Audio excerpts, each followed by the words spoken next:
घरे रही मैथ और कंप्यूटर पढ़ा चाहूँगी कि TTRC.in को विजिट करंतु और घरे रही मैथ और कंप्यूटर पढ़ंतु। गोटे गाँव में राधुआ नाम जड़े लोक रोला। से भारी धनी थिला। घरे धन संपद थिबा जोगु से किछि काम करे ना। समय अतिबाहित करिया पई घर बाहर ठिया होई थाए। आउ जे से ही बाट दे जाए ताकू ताच्छल्य करे। लोक माने ताहारी व्यवहार रे विरक्त हुअन्ति।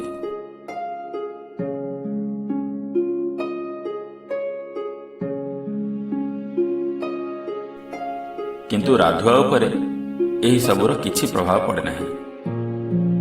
सेही गाँ रे लिंगा बोली जने धोबा रहुथिला। लिंगा दिने तार गध को नहीं सेई बाट दे जाउथाए। राधुआर नजर तार उपरे पड़ीगला। से तारी पाखकू जाई कहिला, अरे ए गध को नहीं पड़ जाउछु। लिंगा कहिला, भाई तोठो को जाउछि। 2 दिन लुगा पड़छि, ताकू सफा करी साथरे नहीं आसीबी। तेणु ए गध को भी साथरे नहीं जाउछि। राधुआ कहिला, अरे लिंगा मु तते पचारनी, मु ए गध को पचारछि। कही पुणी पचारला, अरे तू ए गध को नहीं कुआड़ जाउछु।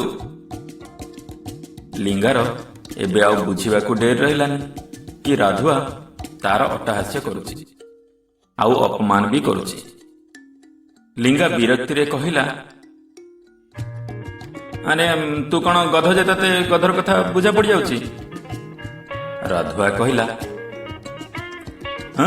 मु मानुछि मु गध, मते गध कथा बुझा पड़छि। हेले तू मानुछि कि तू गध बोली? हाँ करे।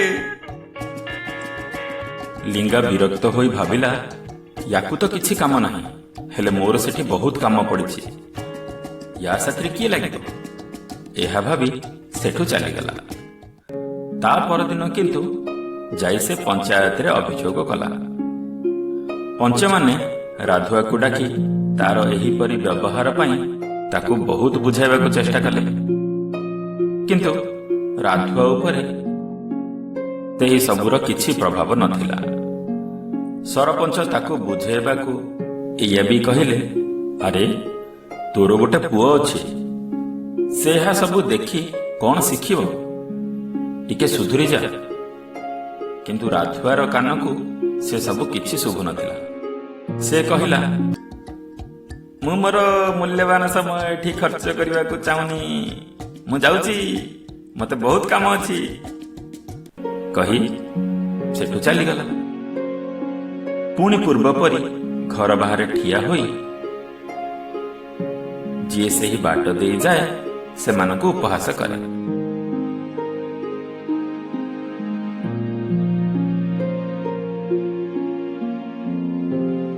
दिने सेपटे जने जादूगर जाउथिला।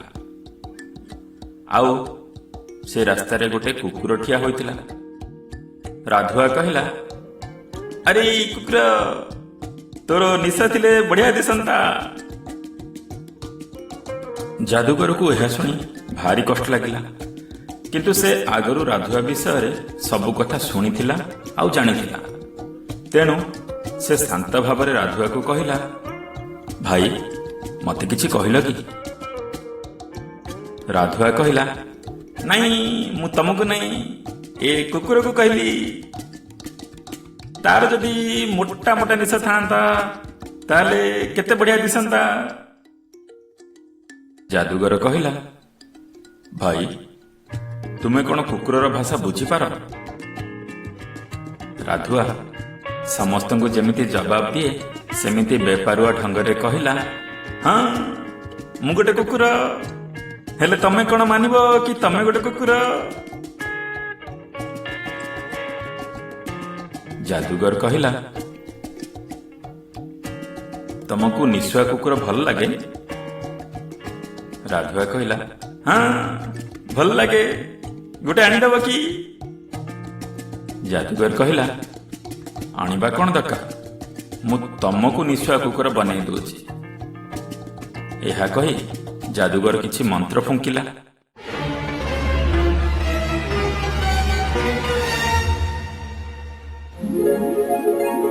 ଆଉ ରାଧୁଆ ଗୋଟେ କୁକୁରରେ ପାଲଟିଗଲା।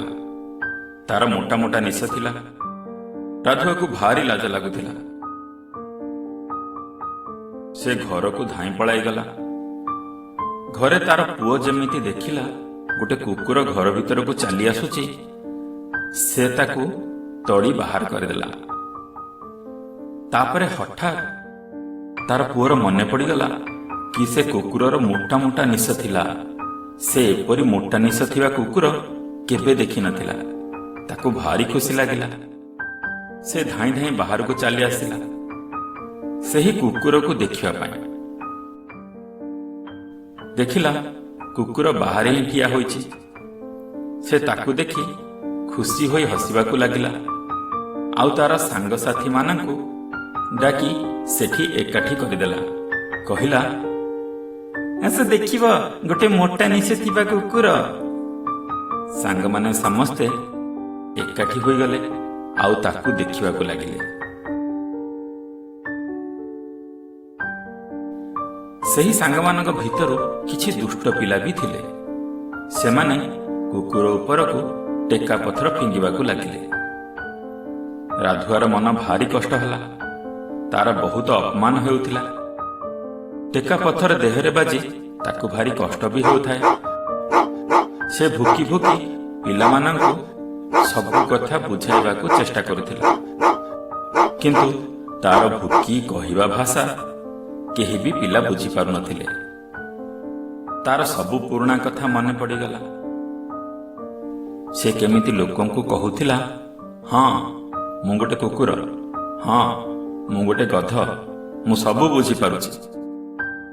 ଆଜି ପ୍ରକୃତରେ ଜାଣିଲା କି ଯାହା ଅନ୍ୟମାନଙ୍କୁ କୁହେ ବେଳେବେଳେ ତାହା ନିଜ ଉପରେ ବି ପଡ଼ିଯାଏ। ସେ ସେଥିପାଇଁ ବହୁତ ଅନୁତାପ କରୁଥିଲା। ସେ ଦୌଡ଼ି ଦୌଡ଼ି ସେଇ ଯାଦୁଗର ପାଖକୁ ଗଲା।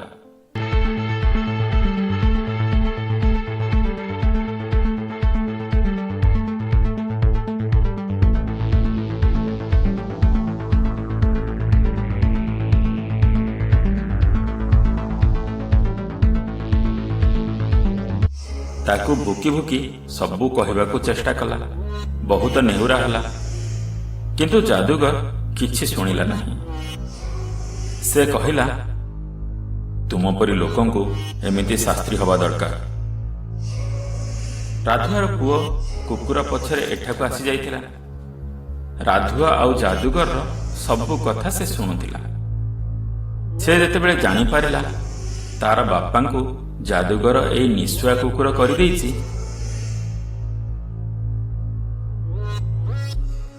ସେ ଘର ଭିତରକୁ ଆସିଲା ଆଉ ଯାଦୁଗରକୁ ନେହୁରା ହୋଇ ତାରି ବାପାକୁ ପୂର୍ବ ପରି ମଣିଷ କରିଦେବା ପାଇଁ ଅନୁରୋଧ କଲା।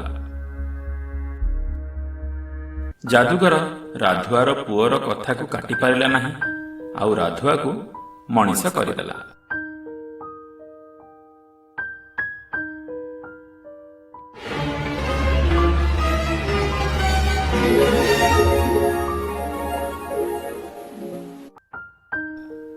ଆଉ କହିଲା, ସାବଧାନ, ଯଦି ମୁଁ ପୁଣି କେବେ ତତେ କାହାକୁ ଉପହାସ କରିବାର ଦେଖିବି ତେବେ ପୁଣି ନିଶୁଆ କୁକୁର କରିଦେବି।